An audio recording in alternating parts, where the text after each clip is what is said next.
All right, everybody. Sean Paul of Intrigue Theater and Intrigue Journal, and I am here at my second home, the Crescent Hotel, with my good buddy Keith Scales. And I hear Keith's voice every night before the show because I hung off the roof of the building. That's how close I am to this building. I hung off the roof in a straitjacket, and he... Upside down. Yes, upside down, by my feet, and he was the MC, and I do not believe anybody could have done it better.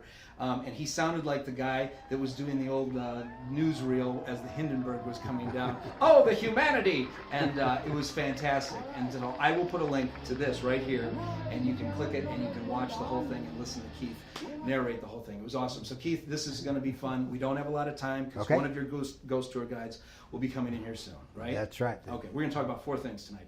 First of all, what happens behind the scenes here at the Crescent Hotel with the ghost tour guides. They come up with stories every night. Something happens, and it's not part of the script, right? That's correct. Okay. Second part will be what happened. We'll try and unpack what happened Halloween night in the ballroom when Julie and I did the seance, and it was supervised by Keith, and I'd like to get his perspective on what he thinks took place that night.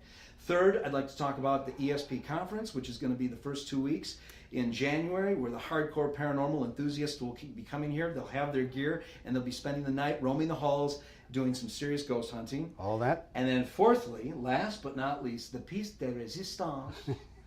Keith has written a book based and inspired by the characters of the Crescent Hotel, house of 100 rooms. And I can't wait to read this. It looks fantastic, and it's hot off the press, right? Hot, just delivered. And you can see the description below for a link on how to purchase this book. So let's get to the first story, this first subject, I should say, and that is things that go bump during the ghost tour, right? Well, an awful lot of stuff happens that we don't talk about pretty much on the ghost tours because we have the traditional ghost stories that we tell. They all tell a certain amount of stories, and that's about all they have room for. But every night, it seems like something happens on the tours, either to the ghost tour guests or to the ghost tour guides, and then they tell me about it afterwards. And so we have this whole bunch of other stories that we actually can't tell because we don't have room for. Something happened in the governor's suite last night. Somebody was trying to close a door when it was entirely empty, and something on the other side of the door in an empty room shoved the door so hard that it jammed her arm, and her arm still hurt a little bit the following day. This couldn't have been like an open window and a gust of wind, a pocket of wind, or... No, we do our best to debunk everything. Just right. to find, is there a real reason for it? No, you're an avid debunker. Yeah, 95% of what happens can be explained. Because the marketing team came up with, oh my gosh, it's a full body apparition walking through the halls, and you knew before you even saw it. You're like, that's a ghost iPhone app or something. app Yes, something right. like Yeah, that, right. So yeah, I mean, if you're here to tell the story, you've already put a pretty significant stress test on it. Yeah, I mean, there's a lot of stuff happens. I consider 95% can be explained. Maybe 5% can't, and that's what we're looking for, is the 5% that defies explanation. And I see that too with Intrigue Theater. Before anything happens, somebody will say, oh my God, something touched me, and it's like, what? I don't know about haven't that. started yet. But I know I can lay down a pretty good power of suggestion to the point where people start experiencing things in their minds, and that's where I like to try and separate what's the power of suggestion, what are people creating in their own minds, and what maybe is really legitimately not explainable, right? Oh yeah, because we get a lot of people here who, I mean, it's wishful thinking. They paid for the tour, for the trip. They really want something to happen. Yeah. And I really want something to happen for them too. So we don't just try and rain on their parade. But you know, if we can accept it, we'll accept it. But if not, there's no point losing all that credibility. Yeah, that's a really good point. But you guys have a whole binder full of pictures that are kind of hard to explain, right? They're the ones that go into the binder, the ones that we can't explain. Yeah, and a lot of it's orbs or shooting things, maybe faces appearing out of sort of like Rorschach-looking things. That's we just, if it's really really impressive, we put it in a binder. If it's something that could be either looks fake or maybe it's just projection, seeing something in there, then we don't put it in the binder. Wow. Okay. So now I have behind me pictures of some of the people with names from the death certificates that you let me use in our research, and we've come up with these pictures to match the names. And we did that seance on October 31st. It was a Tuesday night, and we had a full room. Everybody had dinner. Right. The first thing we did was Juliana Fay's Ghost Talking Act, which is inspired by Anna Eva Fay. Yes. Okay, and tell me what's relevant about Anna Eva Fay and this building. Well, there's a fella here who in this building for a couple of years who ran the place as a cancer hospital, except it wasn't really a cancer hospital, he was a fake. And he was a ghastly man. He never hurt anybody as far as I know, but he did not cure anybody either, just took their money and ran. However, in his very early days, he had been in vaudeville. He spent 10 years in vaudeville. And what was his favorite colored shirt? Purple. It's like that color. Okay. He wore purple all the time, actually, Yes. and he painted the chimney stacks purple. Right. And drove a purple car. But you, okay, so, and this is like the 50s, early 50s? No, this is in the 1910s. Really? 10s and 20s that he was in vaudeville.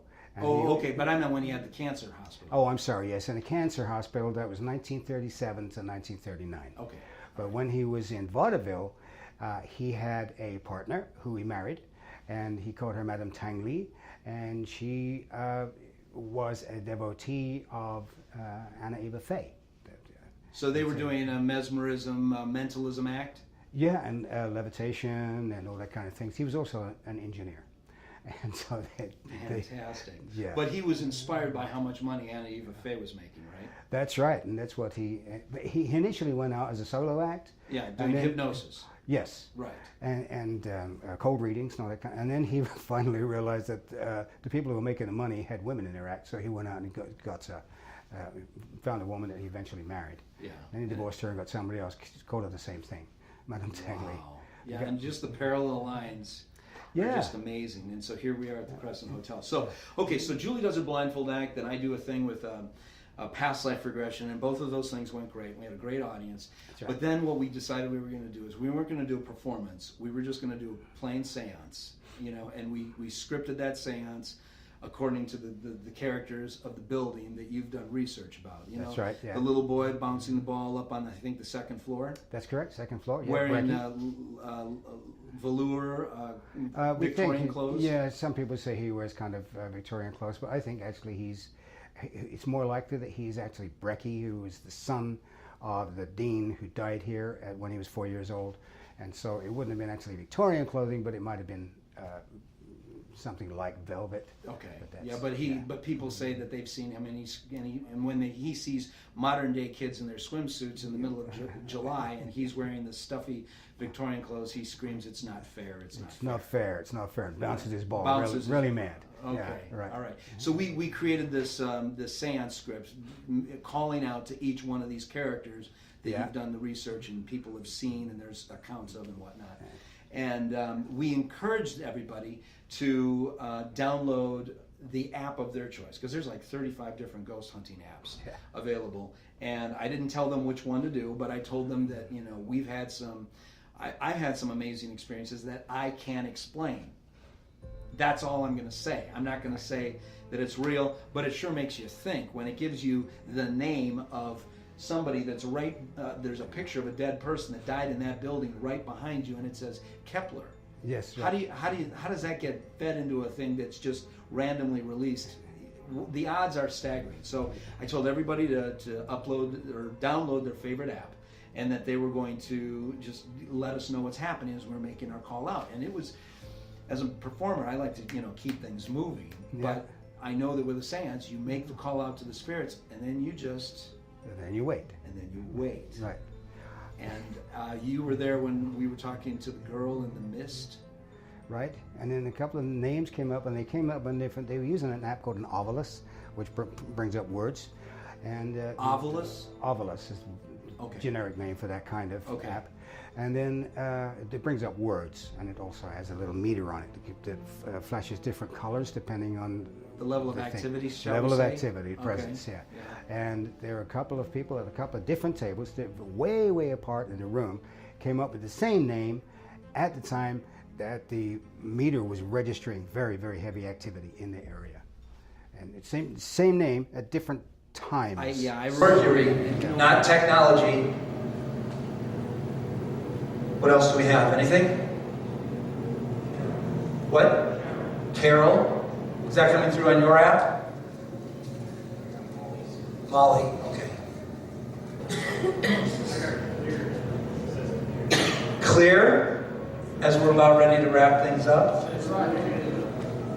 What does it say? Like a physical location? Theodora. Like right here, where she's saying Theodora.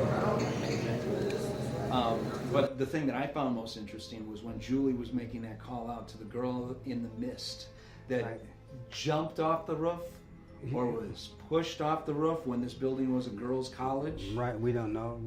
And we don't know what the motivation was. Yeah, we if she just know was she came over out the of balcony. desperation because she was pregnant, Possibly. or she was pregnant and she was going to tell the whole world. Either pushed her off because it was going to be a scandal. We just know that it's a mystery, and but that's the story, right? The story is that there was a heavy-duty scandal involving. She was from a very all the girls who went here from elite families. There were also some elite families in Eureka Springs, and what we believe is that the whole story was squashed because of the family who still lives in Eureka Springs. So we don't mention any names. Well, what I found interesting about that moment was because Julie was up there, and part of the script was you met your death by falling off the building. Did you jump or were you pushed? And that's when the obelisk around the room, perfect timing. People are like holding up their phones and saying, "Pushed, Yeah, pushed, he pushed, or was pushed, or something like that." And it was more than one person, and the timing was absolutely chilling.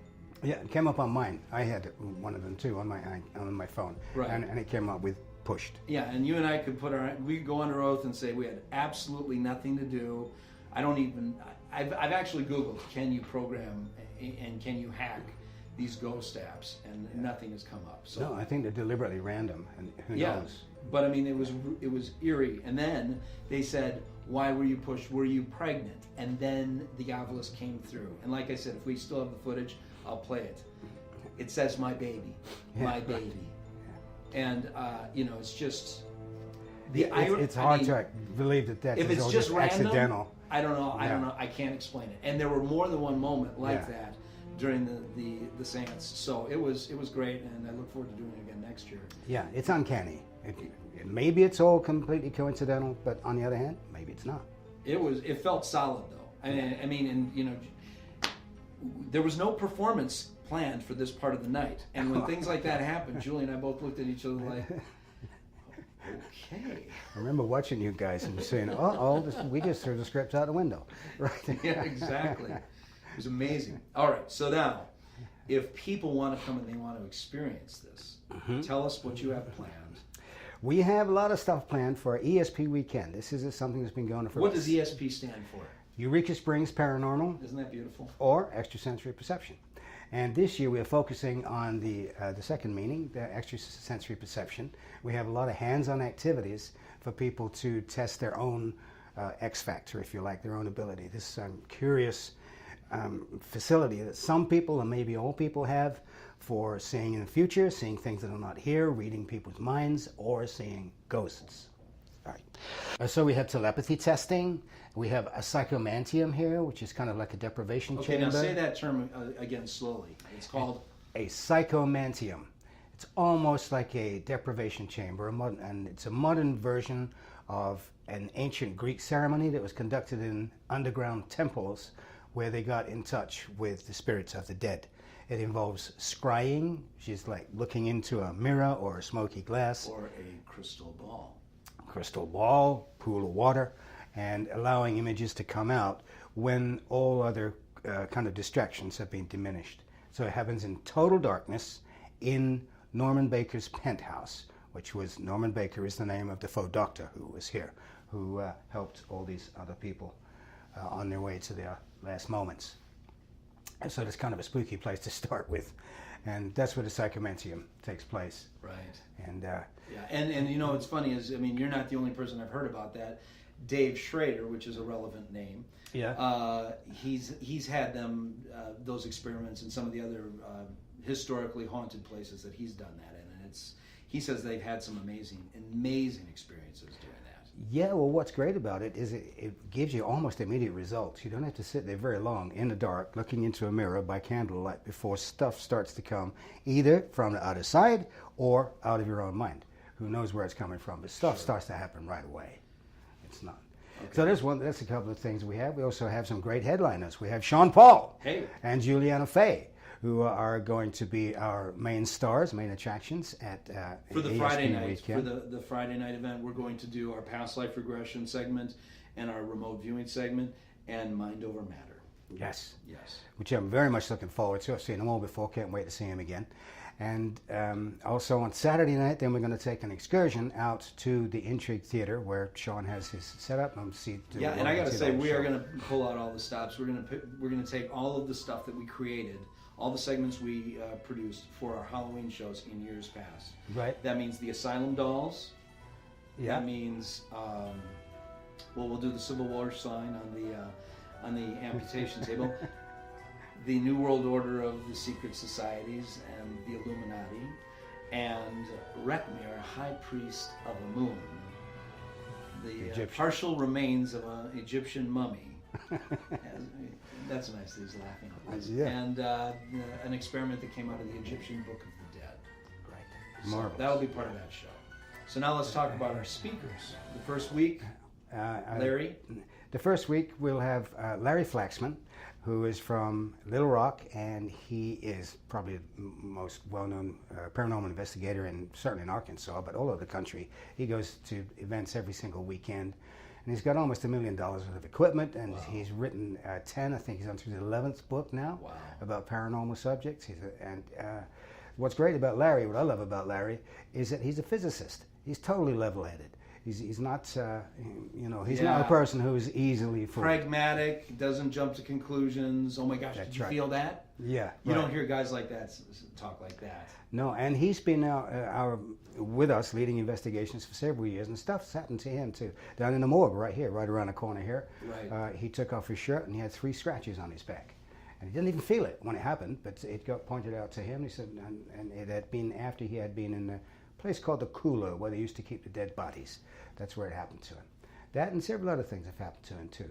He's found strange stuff turning up in his cameras. So he's going to be here for the first weekend.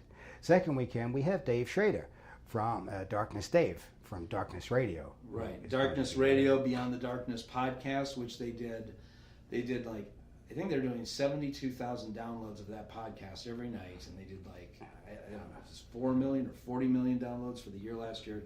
So he's doing really well, and he also hosts Coast to Coast AM twice a month on the weekends for George Norrie.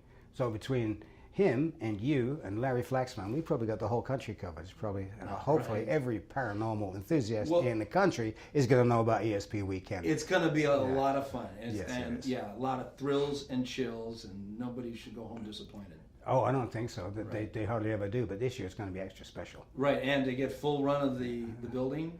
They get to explore the building 24/7 with their equipment, and we leave the noted active rooms, which there are about 5 of them.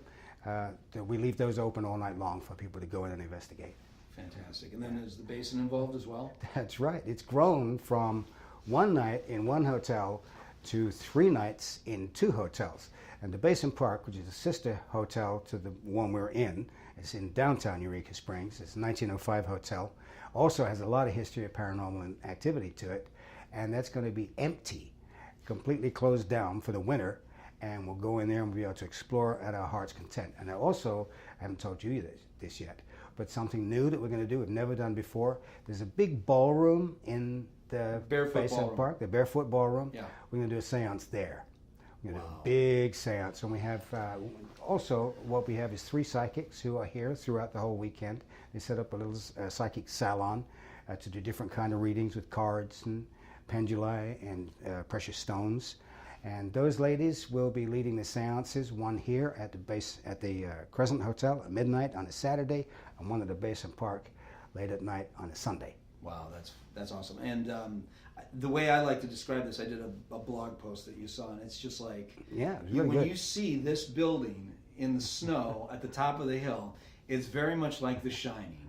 in the dead of winter, and there's virtually nothing going on in this town at that time. So if you want to live that movie, come to Eureka Springs, spend the weekend in this with a lot going on, but you'll be able to walk the halls with your EMF reader, your pendulum, whatever, your ghost hunting app, and you know, if nothing happens, you'll still probably end up freaking yourself out. Yeah. And if nothing else, you will meet a whole lot of people of like mind. Yeah, similar interests. Same kind of similar interests, exactly. Yeah. Okay. Well, it's going to be great. So that's now. Where do they go to get tickets? That's important, right? They can go to the Crescent. We'll just attach the link right here. That'd be best. Yes. Yeah. All right. And you just click that link, and you can call the number and place your order.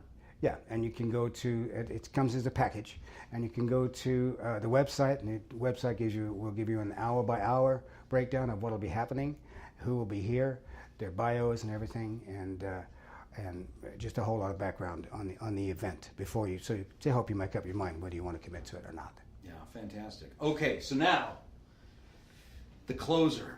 Here he is. He's just published this book, and it's hot off the presses. House of 100 Rooms, Tales of the Ghost Tour Guides Do Not Tell. Right. I am so proud of this. I am glad, and Sean doesn't know this, but this is his personal copy he's holding right here. I appreciate that. I can't wait to read it. I just read something about something Egyptian in there. All right, well, tell me about it. Well, it's fictional stories, but the characters in the stories are the ghosts who have been known to frequent this hotel. And the location is the hotel. So everything that happens within the walls of the hotel. It's a collection of different stories set in different times when ghosts from different periods visit each other's periods. And it's all linked together by a story of a ghost tour led by a hapless ghost tour guide that gets increasingly bizarre as it goes along. And by the time you get to the end, the ghosts, the guests, and the guides all come together. And I won't tell you how it ends because that would be a spoiler. Wow. But okay, and this is not the first story that you've written. You've also written Not Really a Door, which is here at the Crescent Hotel. Yeah, before I came here and started all this, I was a playwright and an actor. And so I've written quite a few plays, actually. Right. And I have a couple of books out. Right, and Not Really a Door is something that is very entertaining, but also has a surprise twist ending. Oh, yeah. Yeah. You got to keep them guessing. Absolutely. Not Really a Door. I call it a supernatural, 2-actress, 1-hour comedy murder mystery thriller. And you can see it every Friday night here at Eureka Springs. It's the second longest playing play in Eureka Springs after the Passion Play. After the Passion Play. Good luck beating their record, right? Oh, yeah. Even if they went out of business this year, it'd still be tough to beat that record, right? We couldn't go back to 1966 when they started. Exactly. Right. Yeah. All right. Well, so thanks so much for watching this or listening to the podcast, and we hope that you'll check out more stories like this at intriguejournal.com. Thanks so much. Sean.